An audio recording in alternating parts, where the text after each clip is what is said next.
Thursday, 13th April 2023. Quick time check is about 7:40 a.m.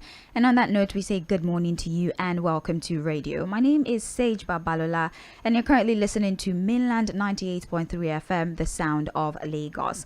As you know, Mondays through to Fridays from 7:40 a.m. all the way to 8:30, we have trends in the papers. Basically, what we do is provide you with information as reported in the different newspapers. Sage is my name once again, and for conversations, of course, I usually don't do this by myself. I'm joined by Fuhad, Saheed, who will be giving some sort of analysis to the stories that we review this morning on the front pages of the papers. Fuhad, good morning. It's nice to have you.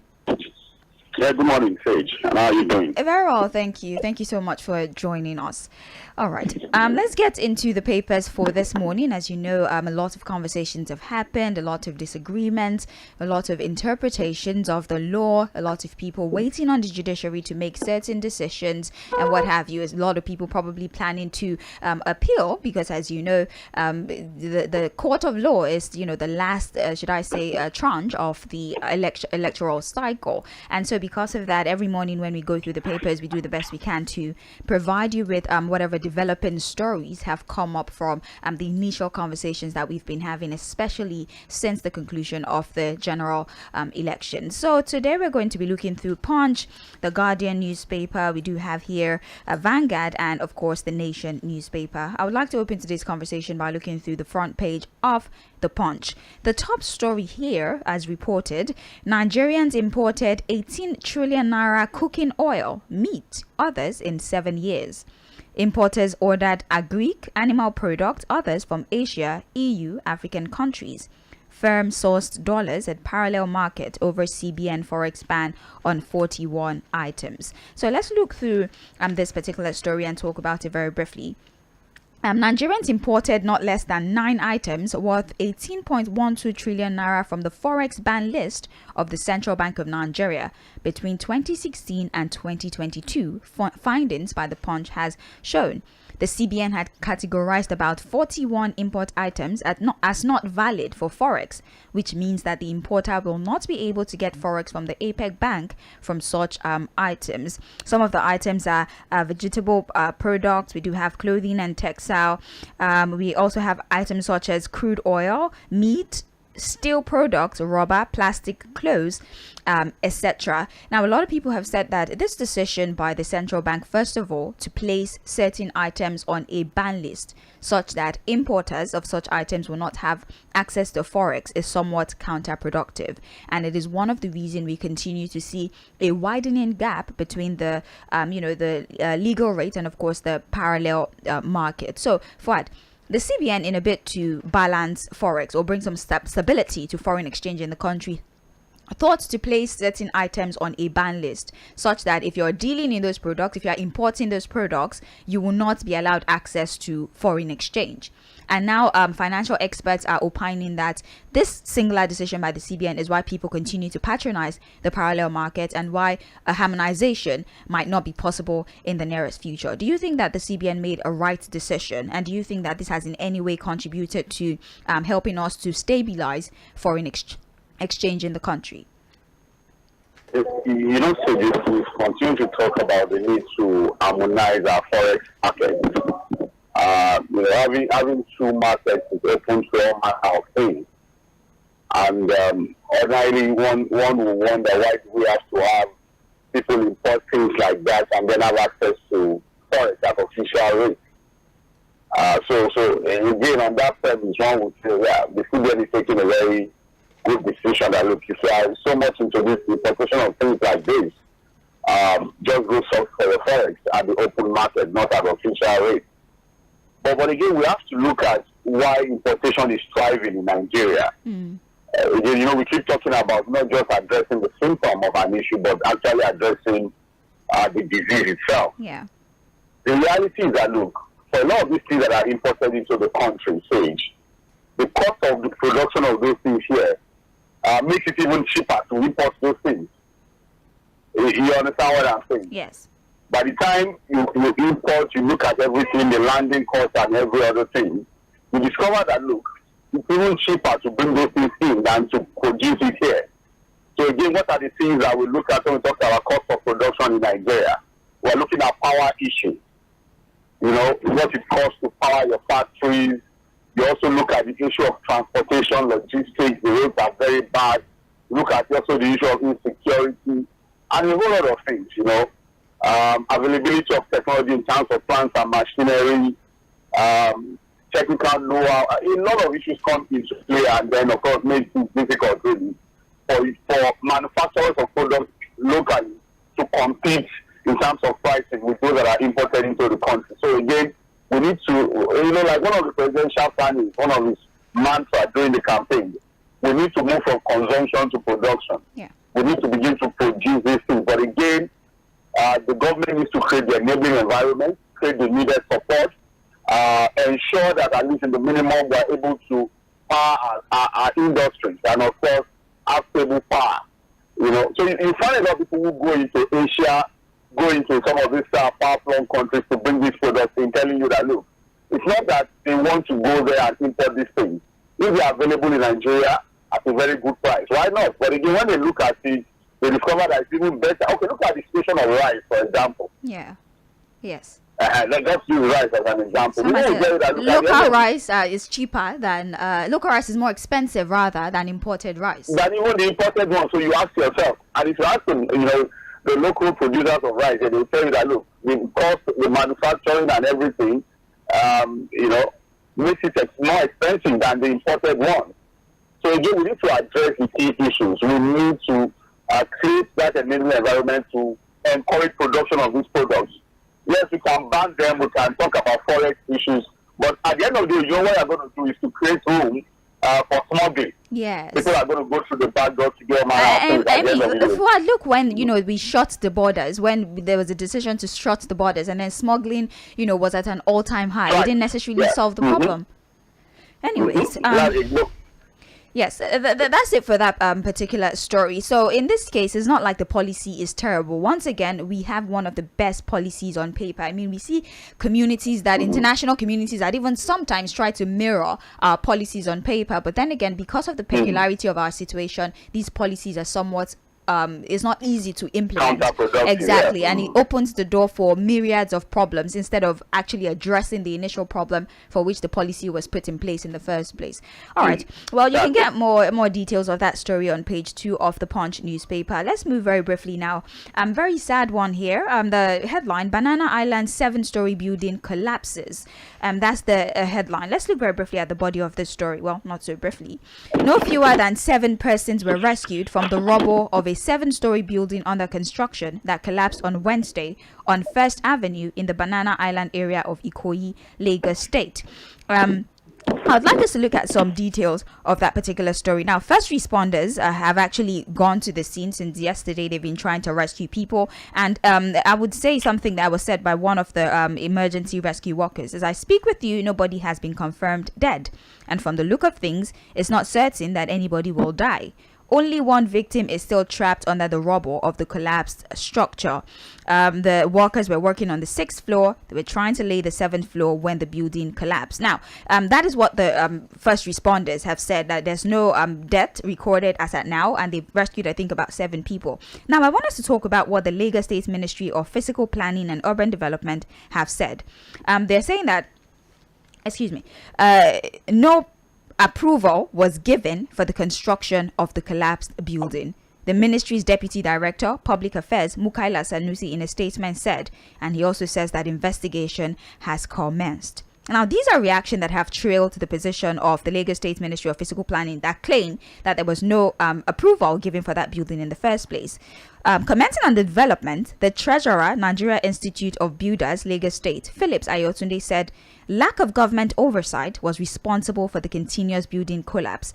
The government is not ready to do the right thing. If you say a building does not have approval, yet you see them commence work, they get to the 1st, 2nd, 3rd, 4th, all the way to the 7th floor. A 7-story building will not grow overnight. They have the LASCA officials in every district. What were the officials doing in the first place? So, Fuhad, the government is claiming that there was no approval for that building. Now, as much as building collapse is not necessarily a scenario or a phenomenon that is peculiar to Nigeria, or Lagos State, one would expect that with the sort of developments that we've made, with the number of enactments that we have, and corresponding agencies who are tasked with the responsibilities of implementing these enactments, don't you think that it's rather, I don't know the right word to use, suspicious that the government will claim that there was no approval for a building that was constructed from ground floor to the 7th floor? Fuhad, how do we make sense of this? Fuhad, are you with us?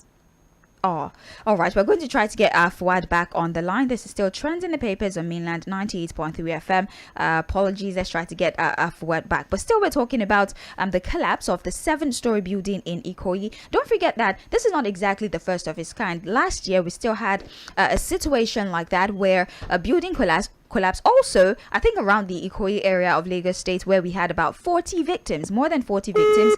And in fact, the owner of the building, unfortunately, was also a victim of the collapse. Hello, Fuhad. Yes, Sid. Yes, we have you back. Yes. Did you get what I said earlier before we got disconnected? Yeah, I got it. Right. I was saying that you used a particular word. You said it was what? Suspicious. Yes. And I say that excuse from the Lagos State government, or that explanation from the Lagos State government, is completely embarrassing. It's laughable. Of course, that building does not have approval. Stage. That is a 7-story building already. I think it's still going up. Yes.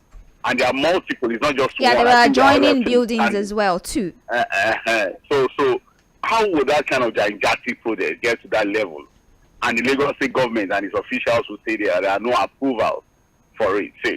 The reality is that there's a lot of corruption in the system. There's a lot of corruption in the system to the extent that all of the agencies and parastatals in charge of oversight function fail in their responsibilities. The reality is that, look, when corruption tries, a lot of things fail. And that's one of the things we are seeing with buildings collapsing in Lagos. You have, for every area in Lagos State, there are zonal offices, physical planning zonal offices. You also have Lagos State Building and Control Agency, LASCA, also having their offices in different parts of Lagos. There's the Lagos State Safety Commission that are also in different parts of Lagos. In fact, there are about 5, major agencies that are supposed to. There's also the Lagos State Material Testing Laboratory. Also, so you have several agencies and parastatals that are supposed to perform oversight functions on constructions like that. Like the man you read out. That look, how would a building get to the 4th floor, 2nd floor, 3rd floor, 5th floor, 6th floor, and 7th floor? You say, oh, they are not aware, or there was no approval, and that construction kept going on. And like I said, it's not just one building; they are joining buildings to it already. Also, at I think about 6th or 7th floor. Yeah. So the Lagos State government needs to look inward and address the issue of corruption amongst its officials, especially when it comes to sensitive issues that could cost people their lives. As you already say, look at the one that happened in Ikoyi the last time. Yes. I thought that would have at least taught us some lessons, that the Lagos State government would have gone into proper reform. 40 casualties. Yeah. I mean, that's enough to make us do the right thing. If there are no fatalities in this one, say, you are only just lucky, really. If really there are no fatalities, because again from the report, just 7 nobody injured. has a confirmed death. Yeah, but 7 badly injured. But if you saw the video, I'm sure you've seen the video. Yeah, I did. Really, really scary. There were workers at the 7th floor before it went down, and it's just unfortunate, really, that with everything, corruption comes in and just messes up all of the arrangements we have to ensure that things are done properly. And then, of course, for developers too. Who go into projects like this. The last time out when the cohesion happened, I said that, if this kind of collapse happened in maybe Butemeta, Lagos Island, the Saleko area and all of those areas where you have developers cutting corners, one might, these things happen in these areas, although not to justify it, but one would say, because of the kinds of buildings that you have in those places, remodeled buildings that are not of standard.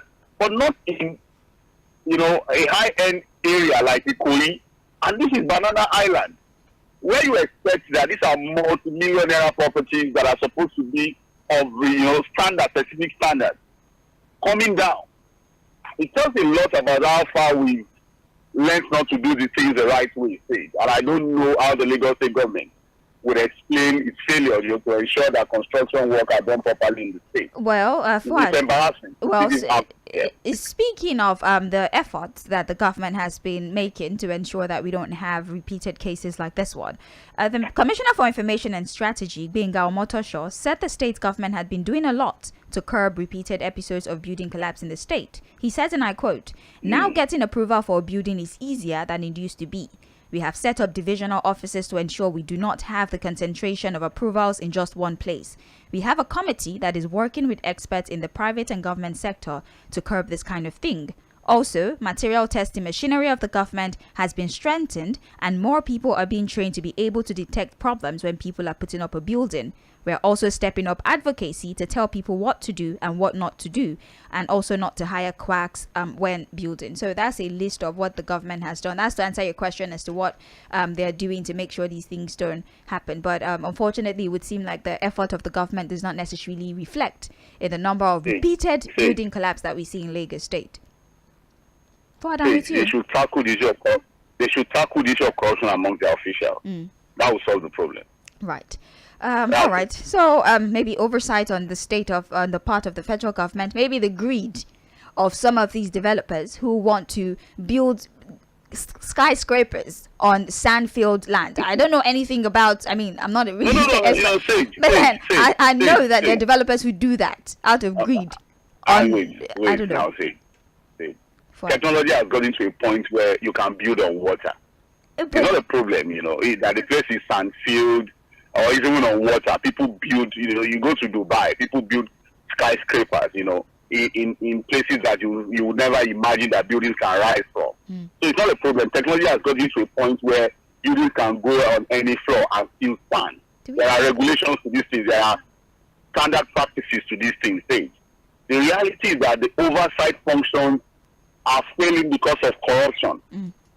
The developers can decide to be greedy. That's why you have oversight functions from government to ensure that those developers adhere to safety standards and standard practices.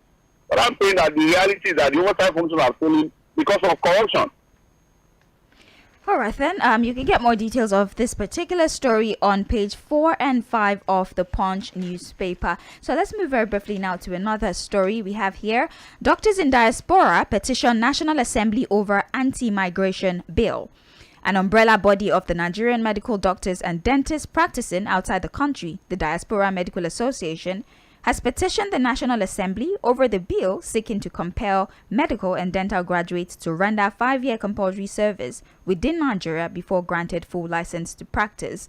In their letter, they said, and I quote, "The major cause of brain drain includes a poor delivery framework from a failure to invest in the healthcare to foster a conducive environment. The system does not promote professionalism growth, work satisfaction, or a high reliability culture.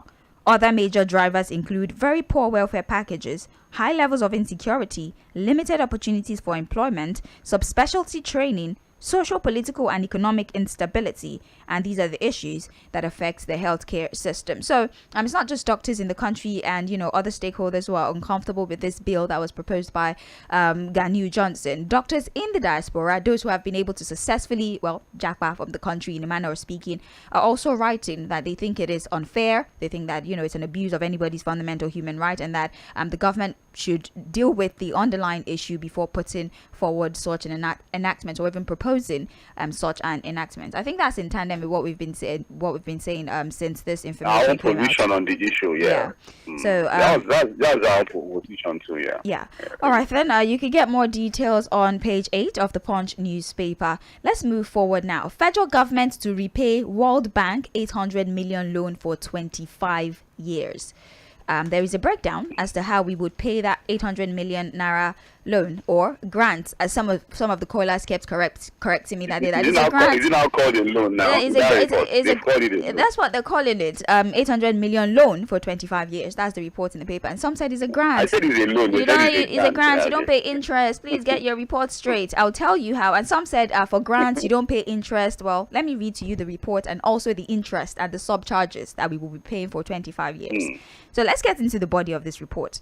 The next administration, after the regime of Major General Muhammadu Buhari retired, will begin the repayment of the 800 million loan approved by the World Bank as subsidy palliative the partners lent. $1 million. Million dollars. Oh, yeah, sorry. I'm so sorry. $1 million.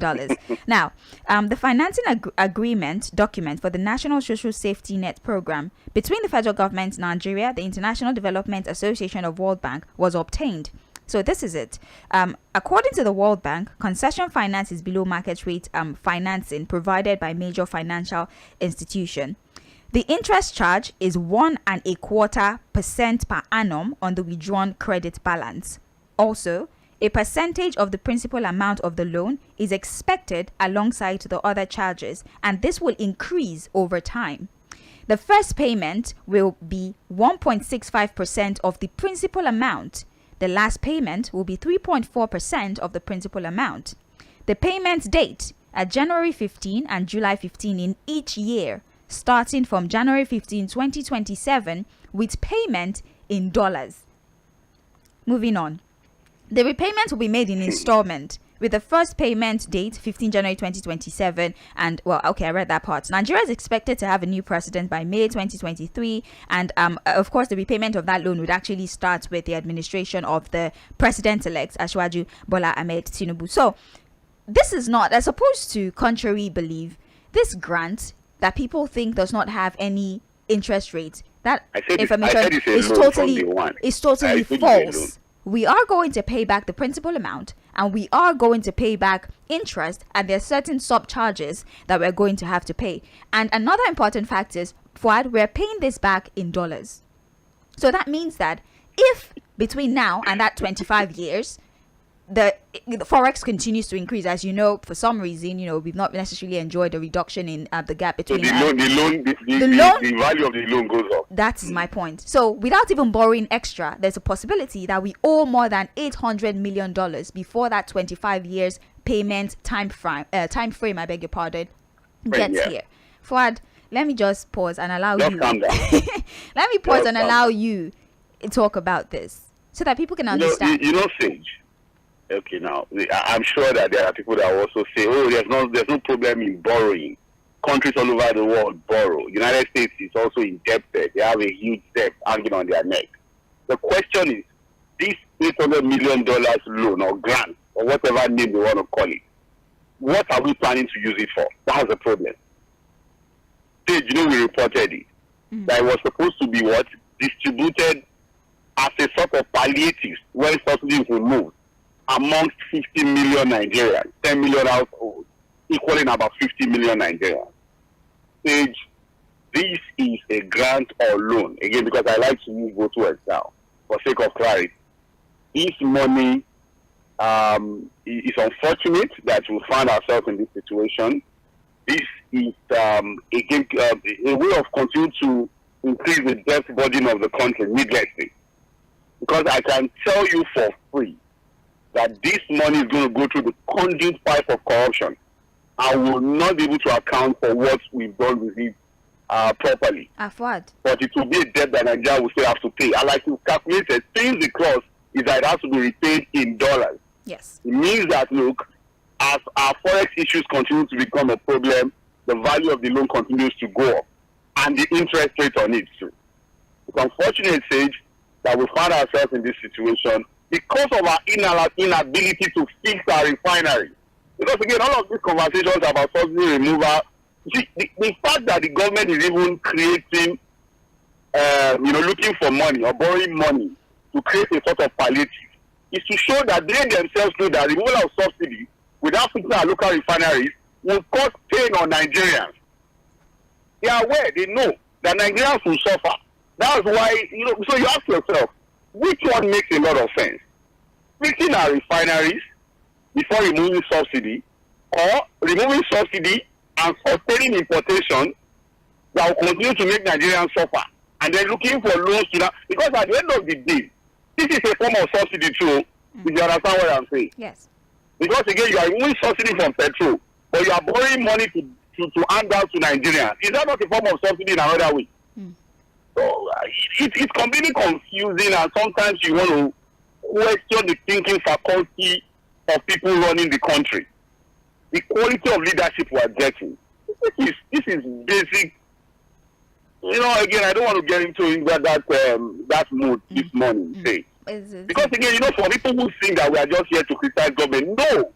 When the right things are done, we bring it up. Because I remember when we reviewed this story, the caller said that you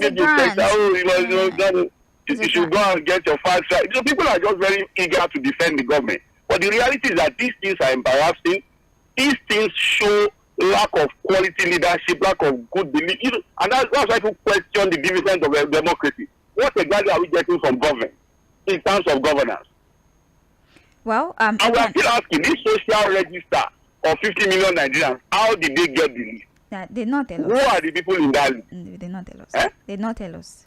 First of all, they did not tell us. But if you read this report further, now, the Punch exclusively reported in January this year that the federal government will deploy point-of-sale agents for cash transfers during the National Social Safety Net Program scale-up. So they're going to indulge the services of POS operators to reel out these monies. Wait, first, Fuhad. The finance minister noted that the agents will be deployed so that they can reach rural communities that are not banked.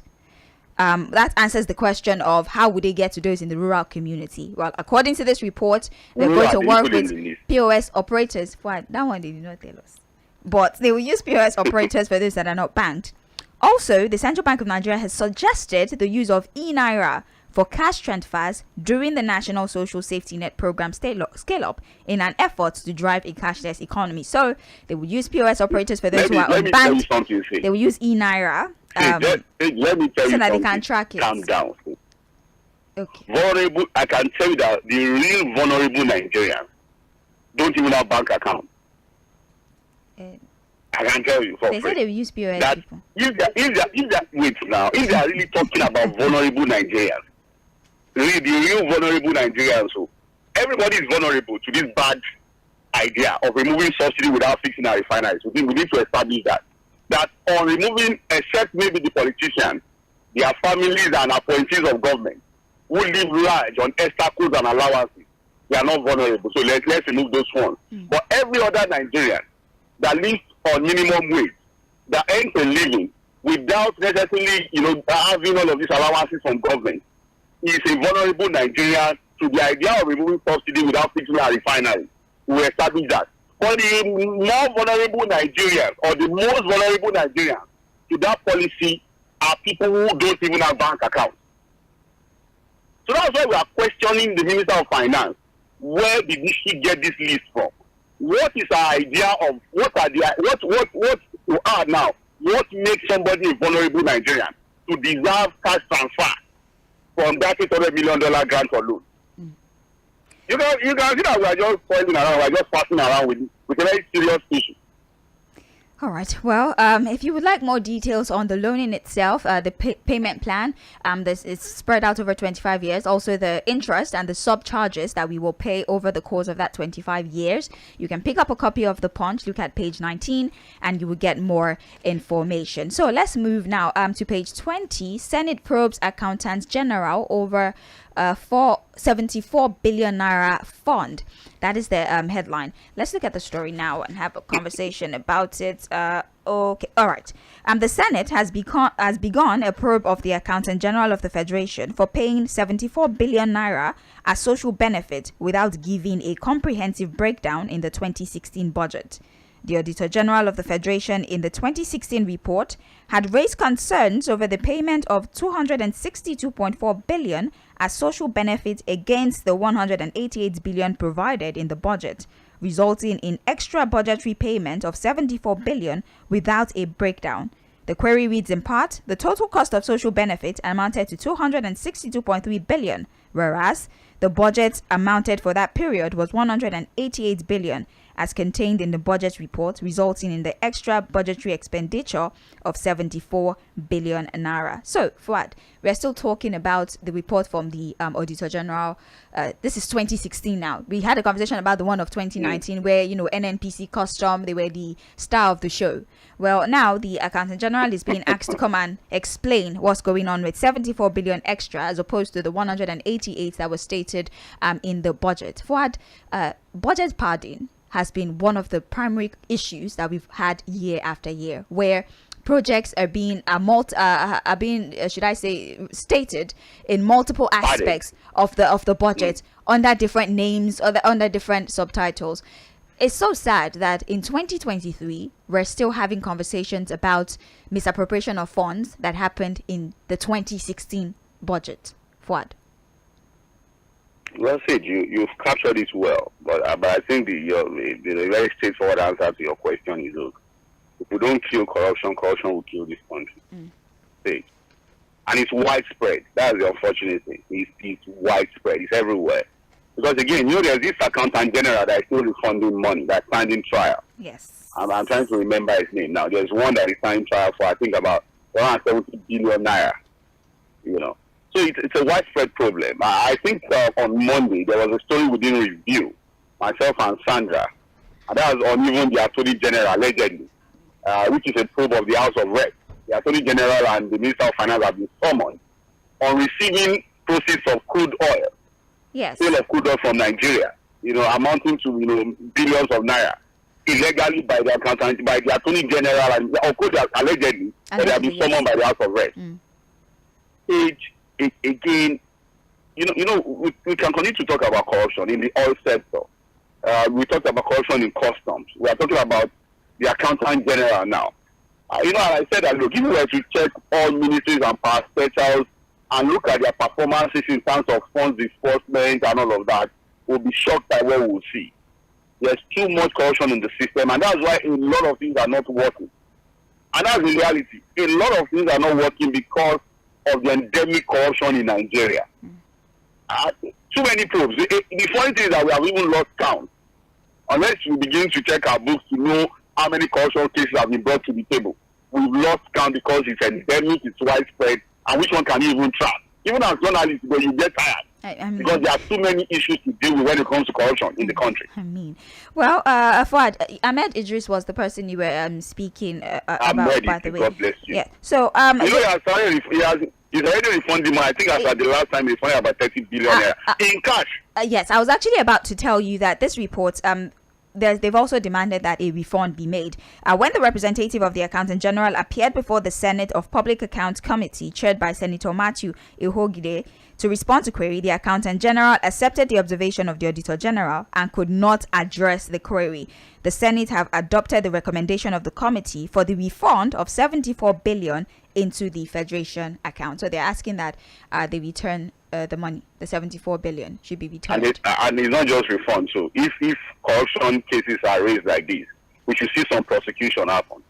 I hope so. It's not just demanding for refund. I hope so, because if it's about refund, they have the money now. They have the money. They can easily refund. If that is the punishment, then they can as well just, they would have it at the back of their mind that when I commit a financial crime, I'll just be asked to pay a certain amount of money, and I can just. And when we report cases like this, when cases like this are reported or queried by the House, know that some monies are missing. It's not just that this is not fiction. It's reality. It's not like Tales by Moonlight or one fiction. The money that belongs, the Commonwealth of Nigeria is being misappropriated, across board. Well, if you would like more detail on this particular story, you can check page 20 of the Punch newspaper. Let's move very fast now. We have here, police arrest 2 over OAU students' debt. 2 persons said to be members of the Awo Hall executives have been arrested by the police following the death of a 500-level student of the Civil Engineering Department at the Obafemi Awolowo University, Ile-Ife, Osun State. This was a conversation that you had yesterday with Sandra, where a particular student was mobbed on suspicion of theft. Well, the police have decided to take matters into their own hands, and so far so good. They've arrested 2 people who they believe are, should I say, complicit in the death of that student. Quite unfortunate. We'll continue to preach against jungle justice and mob. I do not understand why you'd be comfortable killing another person. Only the court of law should be able to grant the capital punishment of death. So I don't understand why we as a people are comfortable beating people to death, setting people ablaze in public. We don't live in the jungle. We are not Tarzan, Fuad. There are no justifications for it at all. We talked about it yesterday. No matter what, you don't do that, because again, we are not. It's not a banana republic. We are not barbarians. If anybody is alleged to have done anything, let the law take its course. We have issues here with our police and the justice system.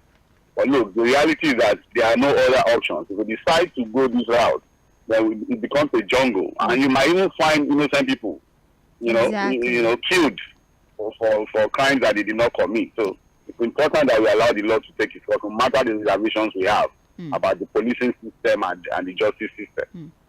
Please, we have to be very careful. We cannot name ourselves judge, jury, and executioner. That's not how it works. That's why there's a system in place to deal with issues like this one. So please, if you suspect somebody of committing a crime, take the person to the authorities. On no grounds is it okay for you to kill a person because you think they've committed a crime. Please and please, all right? So let's look at this last story here. Lagos Ibadan stadiums owe 950 million electricity bill. Diary says 10 billion needed to fix flood light. The National Stadium, Lagos and 10 billion naira to fix the floodlights. And Fuhad is expensive. You don't know that is just churning out figures. Fuhad, you don't know that things have costs now. Things have costs. Yeah, floodlights. It is have costs. Yes, things have costs. The National Stadium, Lagos, and the Obafemi Awolowo Stadium, Ibadan, owe a staggering 950 million in electricity bills. The Punch has learned. Sports Minister Sunday. The Sport Minister Sunday Dare made this known during his recent visit to both stadiums. I'm quoting now. I said 5 years ago, the National Stadium Lagos owed 600 million in electricity bills, while the Obafemi Awolowo Stadium owes about 350 million naira. The water in Ibadan was restored after 150 million was paid, the minister has said. So they're demanding 10 billion naira to fix 10 billion naira to fix the floodlights, and they've paid 150 million of the debt because they also seized water in the stadium, but now they have water because they've paid 150 from the money they are owing. I just have to tell you. to think that the National Stadium, well, I don't know if it's bad, no, it's been long I've seen that one, but at least we see the ones in late. The National Stadium is full almost every day. To think that stadium, I don't know the last time we used that thing for anything, that stadium. Yeah. Other than I see people go there at night to enjoy themselves, you have all manner of bars and eateries, and then people go there on Saturdays for workouts. And then I don't think the main bowl has been used now for God knows when. So for that place to be owing that amount of money in electricity bill, you ask yourself how. It's also important to ask ourselves, who are the stadium managers? Do they have a manager? The National Sports Commission, the Ministry of Sport, who are the people in charge of managing the stadium? And then to use 10 billion to fix a floodlight. The floodlight is already started. Is it not to change the bulbs and all? I don't know, unless there's a technology to floodlight or floodlighting that I don't know about. Fuhad, things are expensive 10 billion now. Are we building a new stadium? Sorry? Things are expensive now. Yes, things are very, very expensive. I think you are just being sarcastic. I think the solution to most of these, the stadiums we have around, the abandoned stadiums we have around, would be that, I remember there was a time the Lagos State government requested that some of these facilities be handed over to them for proper management and monitoring. And that's why it's important that we look at some of these things too, proper devolution of power. I think if the state governments of this different, because some of these facilities will be better managed if the state handles them. I think that's what the next administration should do. The national stadium should be given to the Lagos State for management. I don't see the reason why the federal government should continue to manage that stadium. If the Lagos State government is in charge, I'm sure it should better manage and other stadiums. Oh, they could just concession it. I mean, concessioning, you just hand it over to private agencies for a couple of years. Look at the possibility of look at the possibility of concessioning it for a number of years. If you don't want to sell or anything, because of course it's our national, should I say, pride in the manner of speaking, you can of course concession, allow private bodies take care of it for a while, and then you get it back. They get their profit, and that did. We hosted the World Cup in that stadium. Oh wow! We hosted the World Cup. Yes, we hosted. I think it was under 20 World Cup or so. I think is it Nigeria 99 or something. Yeah, we hosted the World Cup there. I support Sunday Dare. I support him. He's right. We need to make it look very, very nice. We have to make it fine. So that's it for the Punch newspaper. Let's go to the Guardian now and look at the headlines that we have. Top story here. Nigerians share $747 million logistic gobs $53 million. This is still on the $800 million World Bank subsidy palliative. Very briefly, the riders to this: federal government to set up new implementation structures and offices, funding partner set guidelines for personal recruitment, project execution, implementation process handed down by lender, engage labor, others before subsidy removal. Now, the Federal Ministry of Finance, Budget and National Planning is expected to spend $53 million on hiring staffers, office administration, committee overheads, and other logistics such as training and workshop out of the $800 million from the federal government has secured from the World Bank to mitigate the effect of petrol subsidy removal on vulnerable Nigerians. The agreement between the Ministry of Finance, Budget and National Planning and the International Development Association, the concessional lending arm of the World Bank Group, spells out how the money will be expended to execute activities that will make the project implementation seamless. So let's make this quite brief. So apparently, the World Bank is going to be actively involved in how this money is spent. In fact, they have somewhat spelled out how we are expected to spend the loan that we secured from the World Bank. They're going to spend 53 million in hiring people, logistic, office administration, building offices, logistic and training, etc., and what have you. So, Fuhad, do you maybe have a little more confidence? How would that wait now? Which confidence?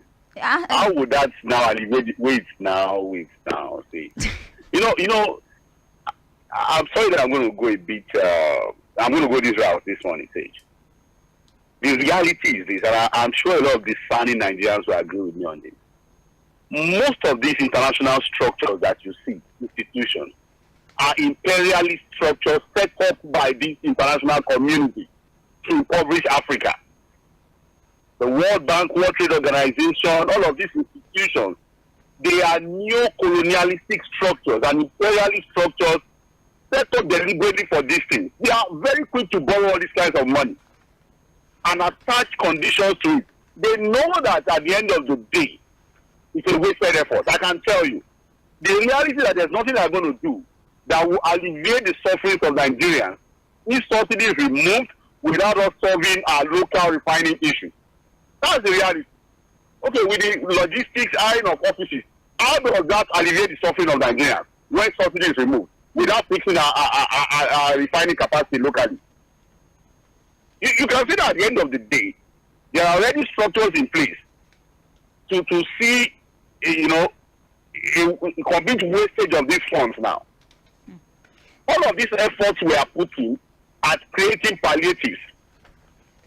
Why can't we put the same effort to fixing our four refineries? I hear people say, some of the refineries are already close to working. Close to working as how? Because you are going to have people come and say, some of the refineries are already about 90% completed very soon. We've been having timelines upon timelines and promises of these refineries working. So all of this jamboree, all of these efforts we have with our international partners and lenders to create palliatives and alleviate sufferings of Nigerians that will come from subsidy removal, why are we not channeling the same effort and thinking on fixing our refineries? I know I talked about the conspiracy against the Nigerian people.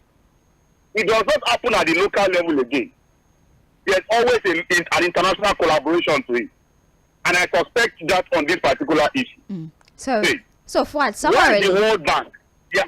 So yes. Because of our time, so summarily, despite the fact that the international community would, be monitoring how the money is spent, you still don't think that it would in any way ameliorate this suffering that would most likely follow subsidy removal? Basically, why is the World Bank, the IMF, not advising Nigerians that, hey, go fix your local refinery? They might have advised, and why are they not pushing that narrative to us and insisting that that's the right thing for us to do? Why are they not telling us that? Why are they quick to borrow this kind of money? They understand us. They know our weaknesses. They know the loopholes in the system. And like I'm going to repeat again, these things are imperialistic structures to continue to impoverish developing countries of Africa. Right, Fuhad, we actually have to move. It's quite unfortunate. Let's move very fast. Page 6 of the Guardian is where you would...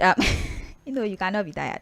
It's where you find this particular story. So let's talk about this. CSOs want River State account audited over Melaye's allegation against Wike.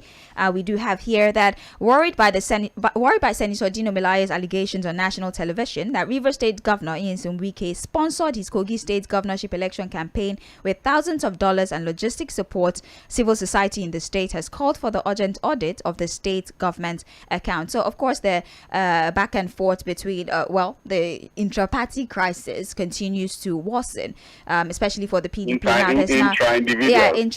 That's true. Intra-individual at this point, the back and forth where they're now accusing each other of, financial crimes and what have you. But now CSOs has asked that should I say, prove yourself innocent, allow us to audit the state account. So, what do you have to say about that before we go to the next story? We shouldn't waste time with politicians who have decided to be irresponsible. I've listened to the governor of River State. I've also listened to Jimmy Numilai, and I think that Nigeria has bigger problems than to continue to waste our time on individuals who don't understand that, look, at their level, they should serve as examples to the younger ones. I think we should just move on from them. These are two responsible people that we shouldn't waste our time on. All right, then. Let's move on. Page 6. We're still on page 6. From leaked phone to treason charge. Obi steers fresh controversy with London arrest. Riders to this, London immigration officers harassed, detain Obi at Heathrow. Ohaneze, plots against Obi will fail. APC asks tribunal to dismiss PDP Atiku's petition. Showore, something fishy is going on. Turkey's president congratulates Tinubu. We did not supply beavers to INEC, APC replies Atiku. Keyamo, judges cannot be intimidated by fascist youth movement. So basically, I'm sure that we heard about the arrest that happened, or should I say detention? Let's call it detention of Peter Obi at the airport. They've explained what that is. His media aide have explained that it was impersonation. Apparently, somebody has been impersonating Peter Obi, and that was the cause for the detention. And it has absolutely nothing to do with the election, the post-election controversy that has been going on since the conduct of the general elections. And there's still conversations about the leaked phone call between himself and the presiding bishop of Winners Chapel. He's been asked to come and explain, are you saying that it's doctored or is fake? Because his explanation was it is a doctored fake conversation. That's what Peter Obi said. Now he's being asked to clarify. If you're saying it's doctored, that means that it was manipulated. If you're saying it's fake, that means that conversation did not happen. So which exactly is it? That's the question that is being asked. That's it for that particular story. Let's look at the other headlines here. Yoruba group warns against stopping Tinubu's inauguration on May 29. Workers trapped as 7-story building collapses in Banana Island, Lagos. We've addressed that particular story. For the Nation, top story here. Obi lacks the right to contest my victory, Tinubu tells tribunal. Shetima validly nominated as running mate. APC, Atiku, PDP cannot query president-elect qualification. Still on post-election litigations. We have another headline here. Presidential poll, the most credible in Nigeria's history. Observers report rates beavers high, says Keyamo and others. How Obi was detained in London by aid he was impersonated. That is another headline. National Stadium Surulere, the hard facts. This is an editorial about the amount of money that is being demanded for the renovation of our national stadium. That's the headline on the front page of the Nation newspaper. And finally, for Vanguard, presidential poll. APC PDP fight over validity of outcome, still post-election litigations and arguments. Why APC electoral victory must not stand, PDP PCC says judiciary on trial, they must save Nigeria. Tinubu's victory reflects the will of Nigerians, says APC. We did not supply beavers to INEC, says Atiku. Insist whipping up sentiment will not help PDP's case. Kaduna, 125 killed, 60 kidnapped in 82 days. We still have reports on the insecurity that is plaguing our polity. We have ignore opposition. APC won presidential poll, Tinubu tells a foreign media. Wike called me 19 times in 2 hours, lobbying to be Atiku's running mate, says Dino Melaye. Labour Party crisis festers as faction clash over control of secretariat. Also here again how Obi was detained at London airport for hours. 7 rescued as 7-story building collapses in Banana Island, Lagos. And finally, APC chieftains meet Tinubu in Paris over zoning. And this is with regards to the rumors of zoning for the 10th Assembly. That's for who would be the Senate president. So that's everything we have for the papers this morning. As you know, it's Open Mic Thursday, which means that you don't necessarily have to speak on the stories that we have addressed this morning. If there's anything you'd like to bring to the forefront of the conversation, by all means, you have the opportunity to do so. So Fuhad, thank you very much. By 8:40, we will be back for Open Mic Thursday. We'll have Fuhad back on the line for brief analysis before we open the phone lines and take your contribution. This is the sound of Lagos, Mainland 98.3 FM. Please stay tuned.